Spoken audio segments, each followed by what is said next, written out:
What's up, YouTube? Thanks for tuning back in. Chase here, and today is a unit review on Alena, since I have her, and I have no other thoughts for tonight. I felt like putting something out for you guys, because I don't think anybody else did today. Sorry it is late. Anywho, let's start with her stats. You'll see mine is one dupe, one orb, so 666 HP. Ouch. Not too bad there. MP is not high. What are her abilities like?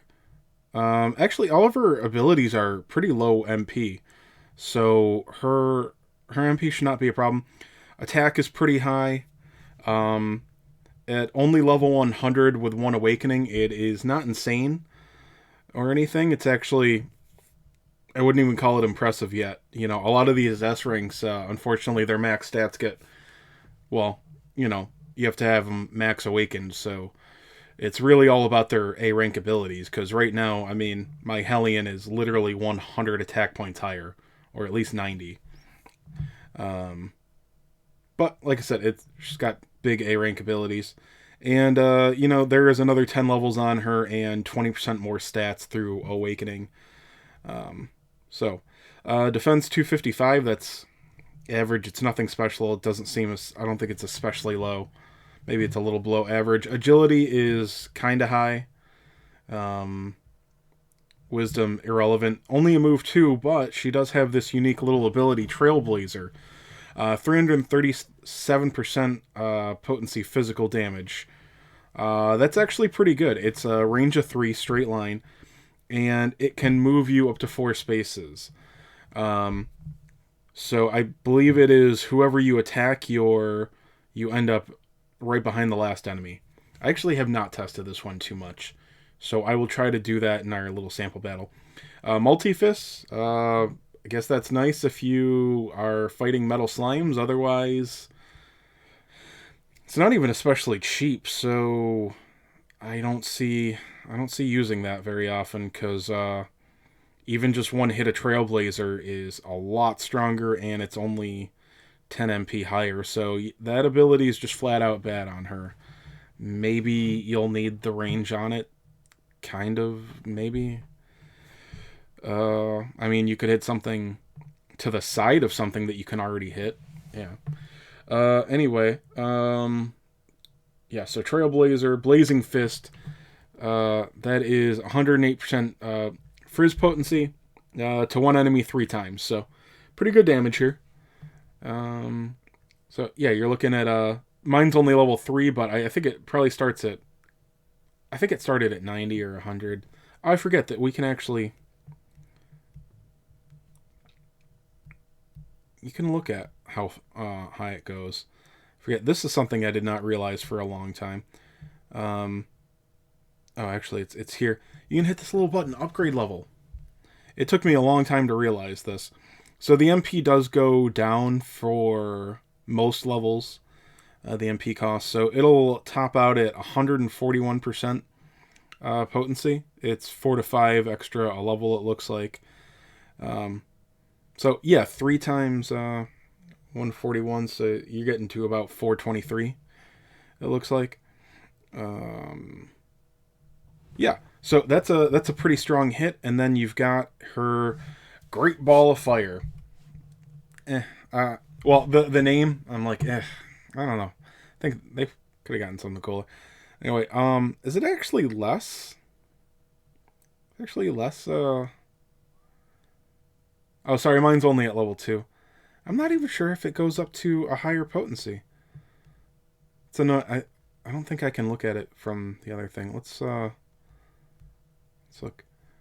455. Okay, so at level 10 it is a little bit higher. It looks like, I'm not wrong, right? Yeah, the other way it goes, because this the other one goes up like 5 or 10%.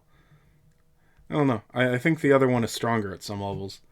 So I'm really her coup de grace did not impress me that much, like when I ran her on a Stark, or sorry, Sorrow. So yeah, it's really not maybe I'm wrong here. I don't know. Maybe I'm being dumb or not paying attention or there's something else. Other than it being one hit, which is... Other than challenges where you need to do damage in one hit, it looks like her coup de grace is nothing special. So that's interesting. In fact, and it's more MP too. So anyway, I'm just gonna, instead of just running you through some free stam fight, I'll go ahead and waste 20 stam and show you how she goes in Wish Hell. Now I didn't pay attention to any resistances here, so hopefully I don't die. That would be embarrassing because I'm not gonna do it again. All right. But I also, I brought a hole for his team, so I'm going to probably have to make a point of not just destroying this.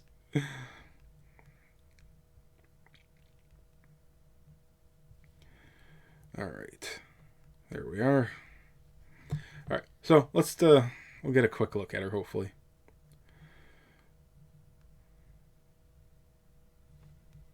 Whatever, I'll just come over here and do this.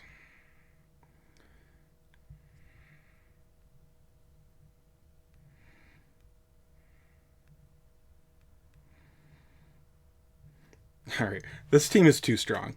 Okay, so turn 1, we will use Blazing Fist. Remember, this will be 3 hits, so 382. That was a big crit, too. But let's say 382 times...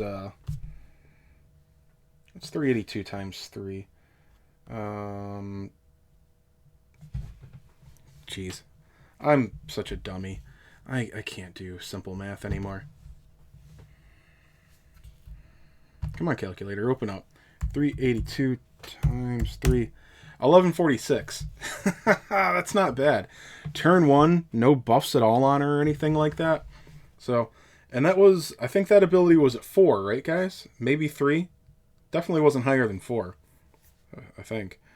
So, alright, so we showed what hit on him looks like. Let's just, we know what it looks like when he hits a gargoyle.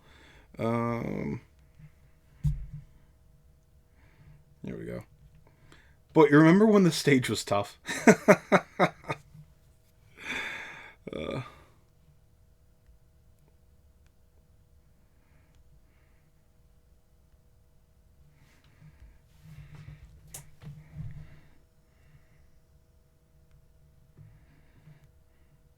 You can just go there. Ugh. All right. So, how's this Trailblazer work? Yeah. So if it does that, it'll move her up to 4 spots. So she'll just be on the other side of him. Yeah. So we see how that works. My thing is when it's not all the when they're in the middle or something. Do you get to choose where they go or what? That I'm not too sure about. Oh. So not tanky. There we are. Yeah. So, not the frailest, but yeah, she's not taking a lot of hits, guys. So, okay. Couldn't quite leave you guys hanging without, showing her off, a little bit better. This is Trailblazer when the enemy is not at max range. And, let's see. It doesn't... Let me see, I could hit that one too. That's a better hit, because... I'm hoping that she doesn't die after this, but see if it just moves me right behind. No, it still moves me 4 spaces away. So that's how Trailblazer works, apparently. Let's see. So, do that. And she's gonna die in 1 hit. Okay. We will be back right again to show off her last move. Okay. Finally, we get to show off the coup de grace. So I think we have showed so far that I am bad at editing, and also she is not a tank. So keep that in mind. Do not tank with Alena. And I forgot before, no, I was ragging on this not being a very strong coup de grace. But at least it's not, the MP cost is not too prohibitive, and it does have a range of 2, which is going to be good.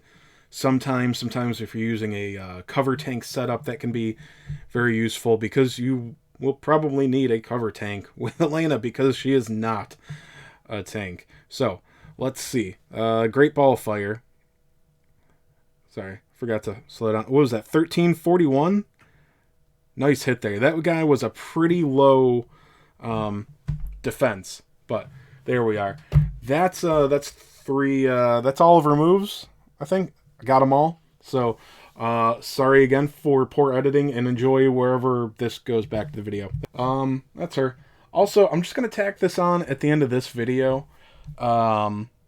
It's official for anybody that doesn't know. Kirill is out tomorrow. There's no more switcheroos with these banners.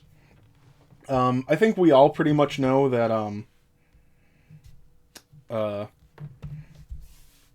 Kirill is not something that the average player needs. Like, I don't know, if you really want a multi-healer and you didn't get Emperor Slime yet, maybe you want to throw more at him, but a Stark is Sorrow is just so good that you're really going to want him. And you can always come back and summon on Kirill. You can throw your tack points at him later. I'm sure the banner will be around for about a month. Alena's banner is staying around for quite a while. June 28th. It's May now, right? Yeah, she's got 6 weeks left on her banner.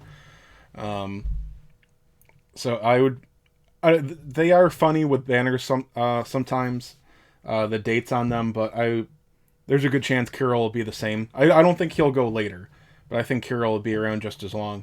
It'll be at least a month, I'm sure. But here's the thing, and it's a realization I've come to recently, just thinking about orbs and stuff, is that I've realized that the way you orb for PvE and PvP, the arena, it's not really PvP. Arena and PvE is completely different. If it's just PvE, and if for some reason you don't want to do arena, which I get, but really it's not PvP. It's just a different game mode, and the rewards are worth getting. But if you don't care about getting those rewards really slowly, I guess that's fine too. For PvE, go ahead and orb the crap out of your heroes, okay? Honestly, when you put them next to hero units and stuff like that, the general S pool really isn't that impressive. I mean, sometimes they're good. Roller Reptile's getting some good use, but that's mostly because there's no zap damage outside. I forget, there is Lionheart, but his zap ability is a little weird, and it's actually still a B rank. White King is really good. Other than that, I mean, I can't think of... Draguar is good. He's a banner unit, but like he's not a hero or a villain unit. And then Lionheart's good, but I've already got White King, which when you're arena focused, and that's another thing in the video, go for type coverage. I think my Lionheart is worth orbing up, but I've got White King at S6, so I don't really feel like I can afford that. Archdemon, I want a bang type, but I don't want a range 2 movement 2 spellcaster, so I'll just be saving orbs. And again, Draguar feels like he was just built for arena. But I already have a Whoosh user, although he's a strong candidate anyway. But I've gotten in the situation where at 50 point units, I have my Hybrid, who is useful sometimes, but he's a little frail. I probably will put my next orb into him, though. I want to see if he gets better at 6. I keep hearing these things that breath damage scales more with level, which we all know it gets better with level, but I'm getting the impression that maybe it's a lot better. So yeah, I'll do that. But yeah, when I'm looking at a 50 point unit, I've got Royal Reptile and Hybrid and White King. And then if I need something else, if I don't want those elements or whatever, I've got nothing, because I'm not going to... You can't bring S4s to arena. Argue amongst yourselves if you want. You can't bring an S4 to an arena. At least it's not a good strategy. I mean, there's a few exceptions. Maybe you could argue Queen Slime is fine. What's her HP like at S4? 681. I wouldn't really want to, but you could argue that you can bring Queen Slime at S4. Anyway, be careful about orbing up all of your hero and boss units, because then you're going to be left with all these 65 point units, and when you need a 50, Do I want to bring some, you know, level 90 S rank with like 400 HP? Let's see. So, yeah. So anyway, yeah. Kirill, if you want him, don't orb him. My Emperor Slime is actually a pretty darn good healer at S4. I would love for him to have more MP. I forget, he might even be at the wisdom cap on multi-heal. There's a document going around with the wisdom cap on different heal spells. And I don't remember what it is, and I didn't check my Emperor Slime afterwards. But if you want Kirill, he is out in PvE. You're going to be using his attack and spell resistance move and multi-heal, both of which would be perfectly fine at level 90. So it's actually maybe a better argument than a lot. It could be an argument to scout for him because he doesn't really need an orb. He's not as affected as much. And now, I'm looking at a Stark. Sorrow. I really want Sorrow, but now I'm in the situation where great, it's another 65 point unit to orb up. So I don't know. I might hold off on him. I might only take him to 100. Who knows? Anyway, thanks for tuning in. Sorry for kind of combining two videos that have nothing to do with each other. It just didn't want to make an orb PSA, especially with all the drama. Apparently some people think that, orbs are amazing and we should only have like 4 of them. So anyway, have a good night, guys. If you go for Kirill, good luck. Night.